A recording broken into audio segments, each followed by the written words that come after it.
श्री कृष्ण कन्हैया लाल की जय। श्री निजानंद स्वामी की जय।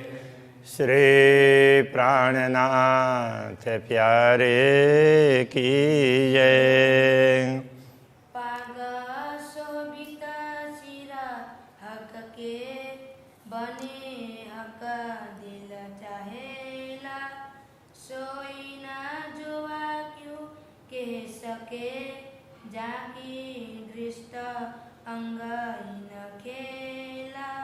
जाकी दृष्ट अंग इन खेला। श्री कृष्ण कन्हैया लाल की। अक्षरातीत पूर्ण ब्रह्म परमात्मा के पाक का वर्णन हो रहा है। तो उसके लिए कह रहे हैं दुग्धवी शोभा तो कहूँ जो पगड़ी शोभा है, और पाग में जो दुग्धुगी की शोभा है ना, उसको हम अलग प्रकार से वर्णन कर सकते हैं, किंतु वो पाक की और उसकी अलग अलग शोभा हो तो वर्णन करें ना। वो तो पाक की शोभा को ही बढ़ाने के लिए है, ये कहना चाह रहे हैं। जो त करे हक दिल चाही, कोई तरह बनी न ठौर। तो इनमें से जो प्रकाश निकलता है, जैसा राज्य चाहते हैं उस प्रकार का प्रकाश निकलता है। इसलिए ये दुग्धुगी की शोभा कोई विशेष प्रकार की शोभा है, तो पाक की शोभा को बढ़ाने के लिए है। वो कहने का तरीका अलग है। ये क्यों आवे जुगत जुआमिने, क्यों कहूँ ए है सलूक। तो ये कितनी युक्तिपूर्वक इसकी संरचना है, तो वो जिह्वा के द्वारा बताया नहीं जा सकता। और ये कितना सुंदर है ये भी नहीं बताया जा सकता है। जो ए तरह आवे रूह दिल में, तो तवई होवे टूक टूक। ये किस प्रकार से इतने सुंदर है, तो ये रीत ब्रह्मात्माओं के दिल में आ जाए, वो समझ जाएं, तो उसी समय उनका दिल है वो टुकड़े टुकड़े हो जाता। कहने का तात्पर्य उसके अंदर ये चुभ जाता, तो जब तक ना देखें तब तक उनको संतोष नहीं होता।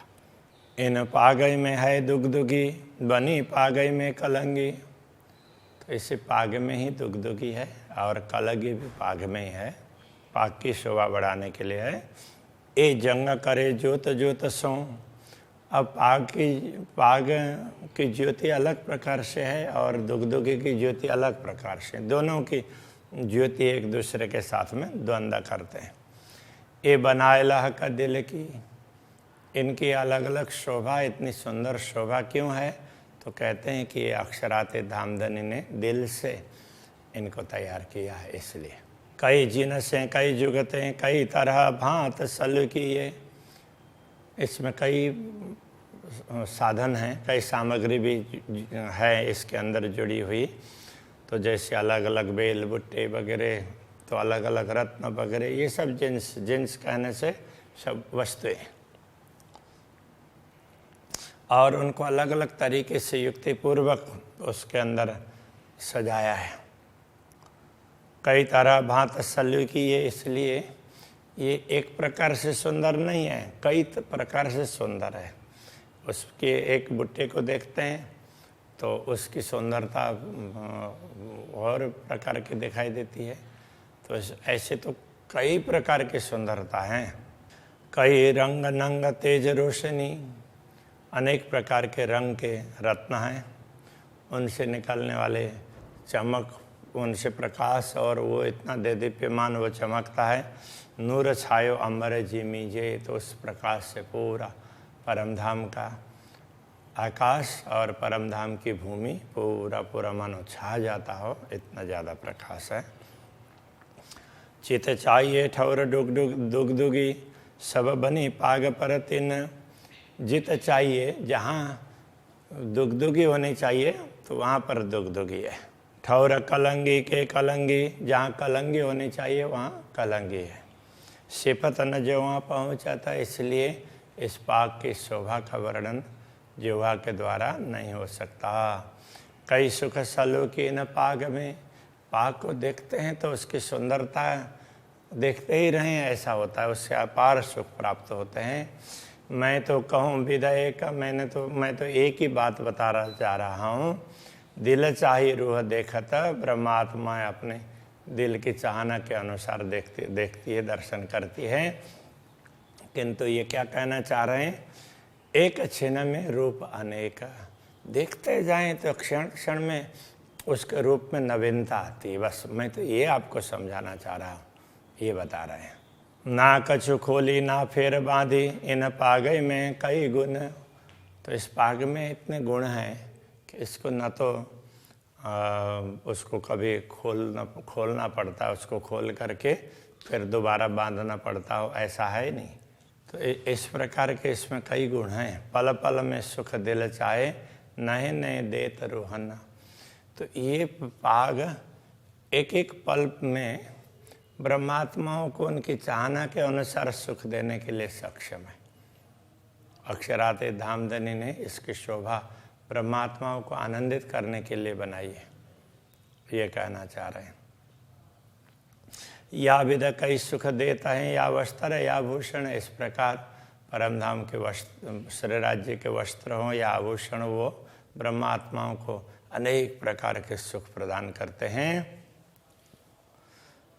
सुख का स्वरूप श्रृंगार के, किन विध कहूँ मुख इन। अक्षरातीत धामधनी के श्रृंगार के स्वरूप की क्या बात कहूँ, उससे क्या ब्रह्मात्माओं को कितना सुख प्राप्त होता है, इस बात को इस मुँह से क्या बताऊँ। तिलक नासिका नेत्र की, केश लवन कान गाल। मुखमंडल की शोभा देखते हैं, तिलक, नासिका, नेत्र की शोभा, केश का लावण्य, कान गाल उनकी गुलाबीपन, तो इन सब का दर्शन करते हैं। मुख चौक देख नयन रूह के, पूरे मुखमंडल जिसमें पूरे मुखमंडल के जितने अंग बताए हैं उनको आत्मा की दृष्टि से देखने लग जाते हैं। तो रोम रोम छेदे ज्यों भाल। तो आत्मा को ऐसा लगता है कि उसका चिंतन करते हैं तो भी जब तक ना दिखे ना तब तक वो हृदय को, मानो हृदय को ही नहीं रोम रोम को भाले छेद रहे हैं। तो इस तरह से पीड़ा होती है। तो कब वो देखने मिले ये उत्कंठा बनी रहती है। तो उस समय वो पीड़ा भी होती है। तो विरह में ये होता है।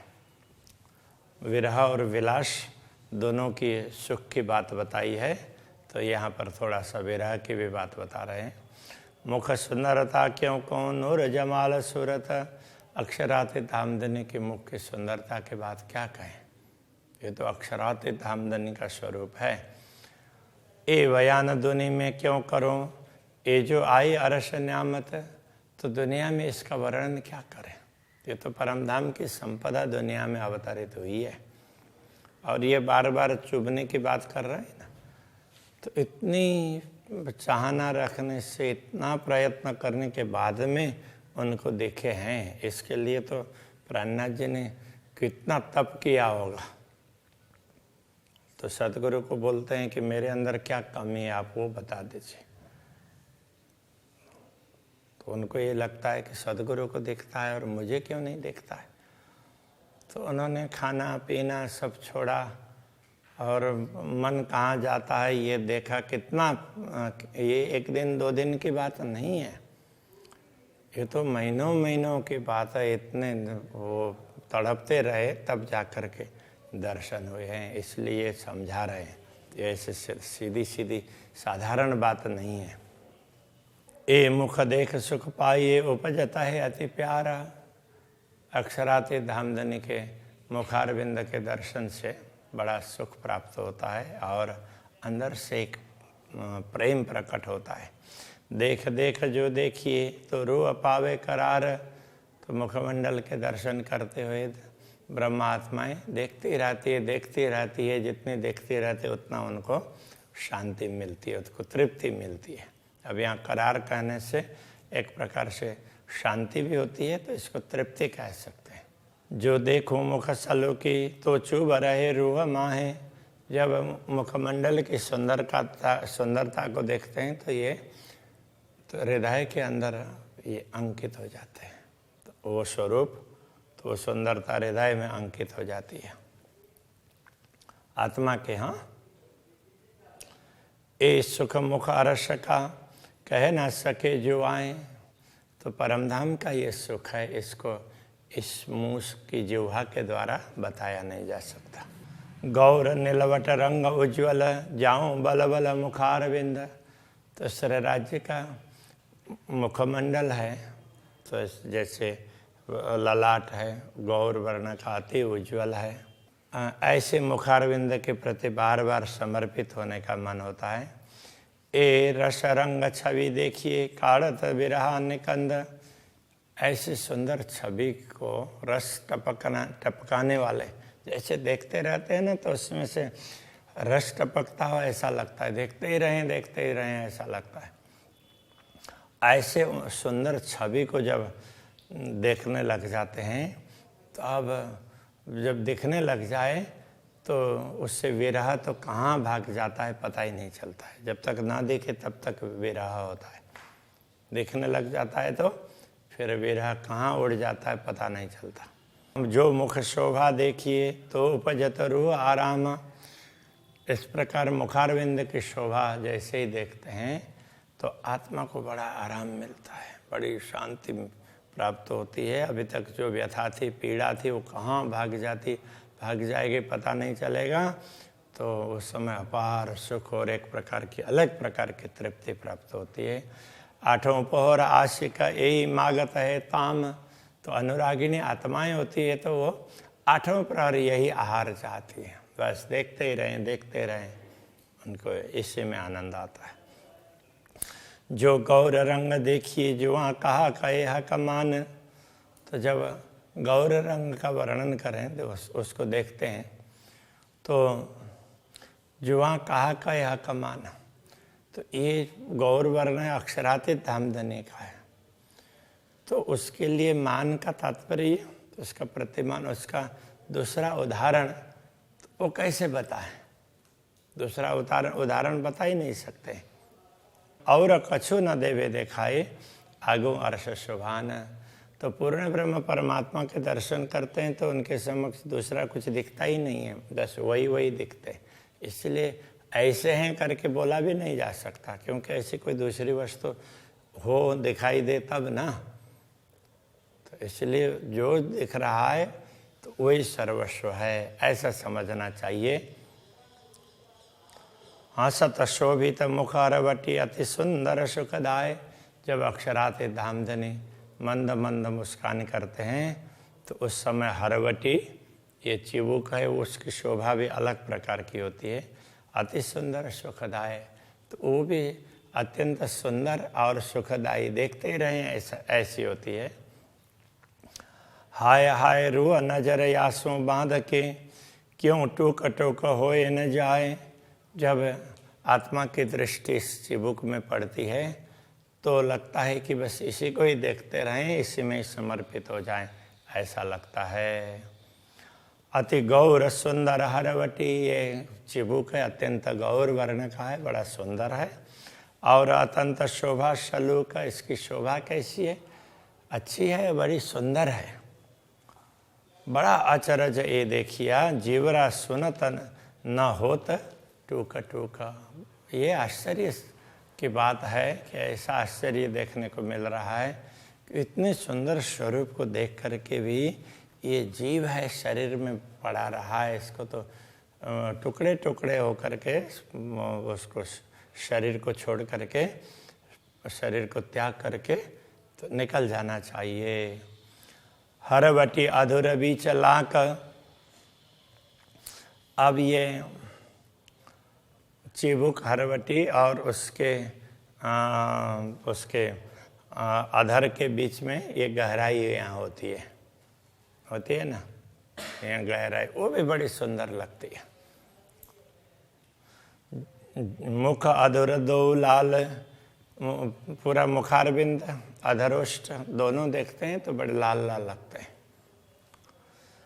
ये लालक मुख देखे पीछे, इस मुंह की ऐसी लालिमा देखने के पश्चात हाय हाय लगत न भैड़े हायड़े भाल। तो बड़े खेद की बात है कि दिल में कोई भाला नहीं चुभ रहा है कि इसको मैं प्रत्यक्ष देखूं, ऐसा नहीं हो रहा है, ये बड़े खेद की बात है, ऐसा बोल रहे हैं। शोभे हंसत हरवटी, बड़ी अचरज सल्लू की मुख। जब श्रीराज जी हंसते हैं ना, मुस्कुराते हैं, तो उस समय उनकी हरवटी, तो ये चिबुक है उसकी शोभा, तो वो भी हंस रहा है ऐसा लगता है। बड़ी अचरज सल्लू की मुख, उनका मुखारविंद बड़ा ही आश्चर्य पैदा करने वाला, इतना सुंदर दिखाई देता है कि लगता है कि ऐसा भी हो सकता है क्या, ऐसा लगता है। रुआ देखे अंतर आँख खोल के, आत्मा अंतर की आँख खोल करके देखती है तो उपजे अरस सुख, तो उसको परमधाम के सुख का अनुभव होता है। अरे मैं परमधाम में हूँ, ऐसा लगेगा। क्यों कहूँ गौर गालन की शोभिता ते सुंदर, तो पूरे मुखमंडल में तो गाल भी हैं कपोल, तो उनके गौर वर्ण का क्या वर्णन करें। तो उनका क्यों कहूँ गालों का रंग, उनके रंग की क्या बात करें। अनेक गुण गालन में, ज्यों ज्योत किरण करता, ज्यों ज्योत किरण रंग तरंगा। गाल में ऐसे अनेक गुण हैं, अनेक प्रकार उसके ना आभा अलग अलग प्रकार की है। कहीं ज़्यादा गाल लाल लाल हैं तो कुछ में थोड़ा सा कम होगा ऐसे। तो उसकी जो कांति है, उसमें से जो ज्योति निकलती है, तो उसके वो रंग को देख करके ऐसा लगता है। तो इस प्रकार से उसकी बड़ी शोभा है। बारीक सुख स्वरूप के कोई जाने रूह मोमिन, अक्षराते धामधनी के स्वरूप के सुख हैं, बहुत बारीक हैं। कोई ब्रह्मात्मा उसको समझ सकती है, पहचान सकती है। इश्क इल्म जोश याई को जाके होशियार रस में ताना। तो प्रेम ज्ञान जोश ये सब तो इनको ही प्राप्त हुआ है ना, क्योंकि जाके होशियार रस में ताना, जिनका असली स्वरूप तो परमधाम में है, तो उनको ही ये सब लाभ प्राप्त होता है, बाकी सबको प्राप्त नहीं होता। ए मुख अचरज अद्भुत गुण केते कहूँ गालन, ये मुखारविंद के गुण हैं, बड़े आश्चर्यजनक हैं इसकी शोभा। और गाल के भी गुण कितने बताएं। ए रूहें जाने सुख बारीक, तो ब्रह्मात्मा इस सूक्ष्म बारीक सुख को समझ सकती है। हर गुण अनेक रोशन, एक एक गुण में अलग अलग प्रकार का प्रकाश है, तो ब्रह्मात्मा इसको समझ सकती है। रूह के नयना खोल के देखूं दो गाल, अंतरात्मा की दृष्टि को खोल करके दोनों गालों के दर्शन करते हैं।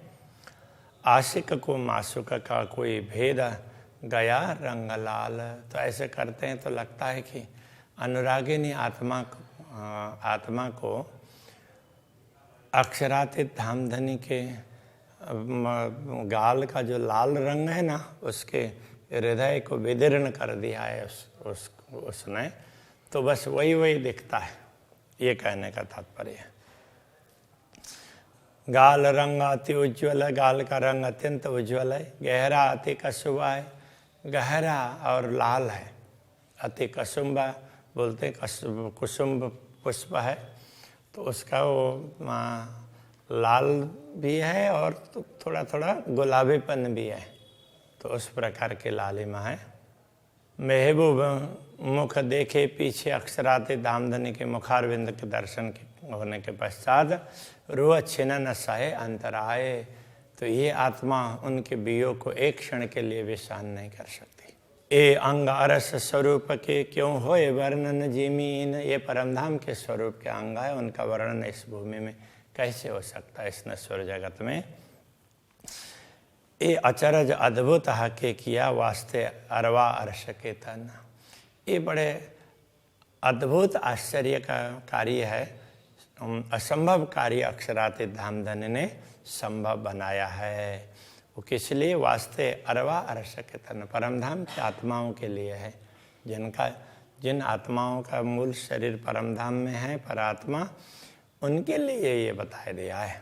महामत हुकुम में कहता है, महामती हुकुम से कहते हैं, ये वर्णन किया नेक, ये थोड़ा सा वर्णन किया है मुखारविंद का, वैसे पूरा वर्णन तो बहुत होगा। और अभी कहूँ हक हुकुम में अक्षराते धाम धने के हुकुम से और भी अंगों का वर्णन करेंगे।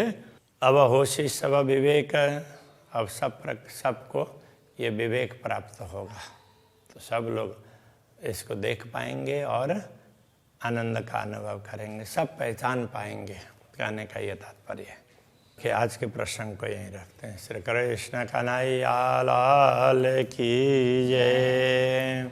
अब होशी सब विवेक, अब होशी सब विवेक, महामत हुक्मे कहत है, महामत हुक्मे कहता है, हक वर्णन किया नेक, हक वर्णन किया नेक, और भी कहूँ हक हुक्मे, और भी कहूँ हक हुक्मे, अब होशी सब विवेक, अब होशी सब विवेक, अब होशी सब विवेक, अब